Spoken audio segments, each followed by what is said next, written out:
Balik po kita, digdi sa satuyang programa, ngunya na Martes, ang Hello Fathers, no? Padagos kita sa satuyang pagrestoryahan tungkol sa popular piety and devotions. No? So the correct way to understand the relationship between liturgy and popular piety must affirm that liturgy is at the center of the church's life and cannot be pushed aside by other forms of religious expression. Popular piety naturally leads into the celebration of the liturgy itself. No? So yun na pinisukang pigsasabi ka subago, no, na nagparapilang halawigon sa pagpahid alagad daima nagsimba. Yan po mga katiwala ang sala. Nakisusuan ka hanggang nagkarulugadan dahi ka man nagsisimba. Yan po ang sala.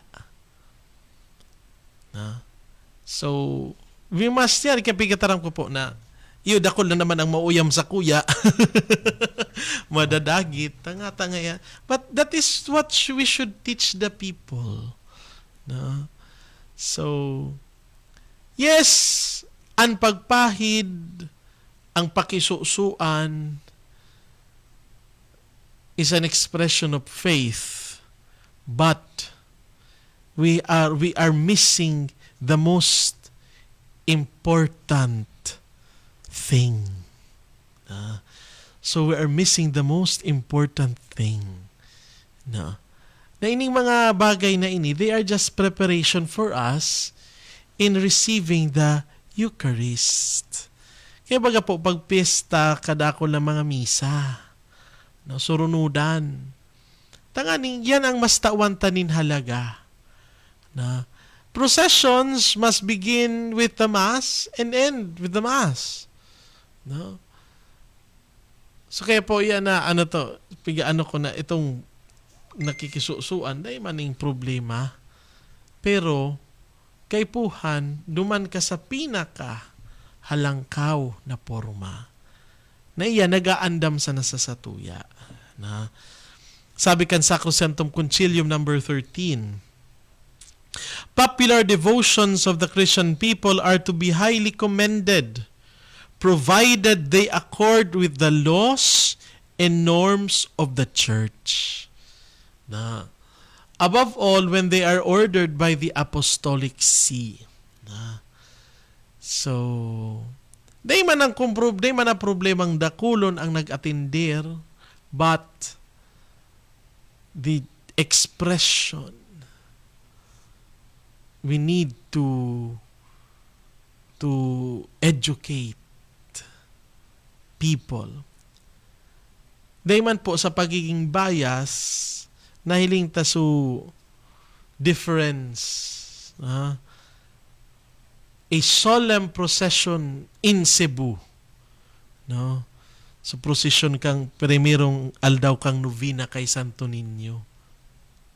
No, so daw, sabi nga we could not compare, but ideally, procession should be like that. Solemni, asin matuninong.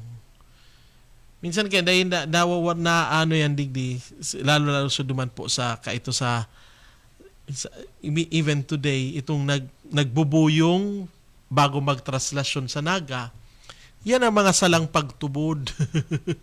Salang practice. No? Kaya ang Archdiocese of Cáceres, every time itong may kasindaigwaning color-coded na matao kang t-shirt, ma-undergo ka kay formation. Tanganing ara mo kung ano ang gibuhon, and then you are prepared, you are ready to do that act of expression of faith. Magayon ang ginibo kang Cáceres. Diyaon talaga pag-educate tindakan tao na ini ang dapat gibuhon. Ini ang tamang paagi kan expression kan debosyon kiina. Devotions proper, continuing Sacrosanctum Concilium number 13. Devotions proper to individual churches also have a special dignity if they are undertaken by the mandate of the bishops according to custom or books of lawfully approved. But this devotion should be drawn up to that they harmonize with liturgical seasons, accord with sacred liturgy, and are in some fashion derived from it, and lead people to it, since in fact the liturgy by itself very nature far surpasses any of them. So there are terms na kaipuhan niya itong masabutan. Pious exercises. What is a pious exercise? The expression pious exercise refers to those public or private expression of Christian piety which, although not part of liturgy, are considered to be in harmony with spirit and norms and rhythms of the liturgy. Some pious exercises have been established by the mandate of the Apostolic See or by the mandate of the bishop. Or many of these exercises are part of cultic patrimony of particular churches or religious families. So what are these pious exercises? Aro kaning pag Santo Rosario, no, ining sa Legion of Mary, no, ining pag fasting, no, and other exercises in the spirit and norms of the liturgy. Devotions. This term is used to describe various practices. Sabi ko gani, devotions are not only limited to prayer, no? But sometimes it's also to hymn, sa mga awit, sa mga observances, no? Sa panggamit, no? Arang baga kaya na na paggamit kan mga scapular, no? Wearing of scapular is a devotion. No, devotion to Our Lady of Mount Carmel. No, devotion to the Blessed Virgin Mary. Ining paggamit kan scapular sa apostleship of prayer. No? Scapulars are not fashion statement. Scapulars are not status symbols. No? Sa ikapuhan no? You will use them in the proper time, in the proper place. Lalong-lalo na ining mga scapular kan Blessed Virgin Mary. Bako nang para malakaw-lakaw, magamit kang scapular.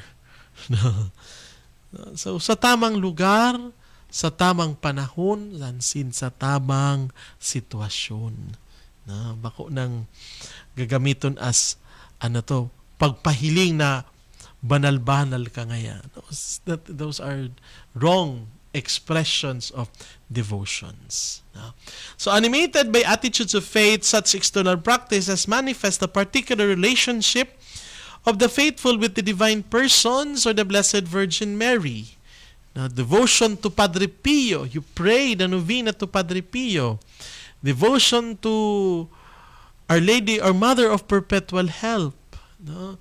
So, but we must not forget that these devotions should lead us to whom? To Jesus Christ. To the Eucharist always. Popular piety, designates those diverse cultic expression of a private community, nature which in the context of Christian faith are inspired predominantly not by sacred liturgy, but by forms of nations or people from their culture. So, pious exercises, so mga practices, mga pinagtatao kang simbahan, pag nobina, pag Santo Rosario, as in iba pa, no? Devotions are not only limited to prayers, but through wearing scapulars or songs, no? And popular piety, din na po. So, depending on has a cultural dimension. So, what are examples of this? Ining, Santa Cruzan. These are popular expressions of popular piety. Ang perdon, the expressions of popular piety. So, iguaning sarong seminarista, thesis niya about perdon. So, magayon ini. Actually, magayon itong kampagpuon kan kang mayon, na igwang sarong munisipyo, na nagperdon sinda. These are forms of popular piety because perdon is from the root itself, pardon, paghagad ning patawad. Ini na ang minsan na nawawara na mga religious popular piety. Kaya ito, very na perdon sa mga barangay. Pag may kalamidad, pag may nangyaring maray sa banwaan, sa lugar, no? So, perdon is an expression of popular piety. And then, very Filipino. No? Santa Cruzan, no? Ini mga prosesyon, no? Pero yun nga, sabi ko, in Holy Week processions, they are forms of popular piety. But they need to be, sabi ko in line with the doctrines and teachings of the church. Bako sa nang basta-basta kagustuhan ko ining iprosesyon ngunyan. Maski bako naman. So that is popular piety. Popular religiosity, another term similar sounding, refers to a universal experience. There is always a religious dimension in the hearts of the people and nation and their collective expressions. All peoples tend to give expression to their totalizing view of the transcendent, their concept of nature, society, and history through cultic means such as characteristic syntheses are of major spiritual. So, yan po mga katiwala, hanggang dyan na muna kita. So, when we will continue in the following weeks. So, popular religiosity is popular piety, devotion, is an expression of faith. But, sabi ko this expression of faith must be in line with the teachings of the church and of course guided by tradition, scriptures, and the magisterium. So mga katiwala, sana lugod na little by little we will be guided. Evangelization and catechesis is needed so that we may see this will help us. Tatabangan kita kaini. Taning masabutan ta ngata ginigibo ta ini ano ang sala ngata sala ano dapat ang gibuhon na tama. Katiwala, Father Iao Sevilla po ini. Salamat sa indong paginanyog. Ngunya na banggi di sa tuyang programang Hello Fathers! Salamat tabi. Diyos maray na banggi sa indong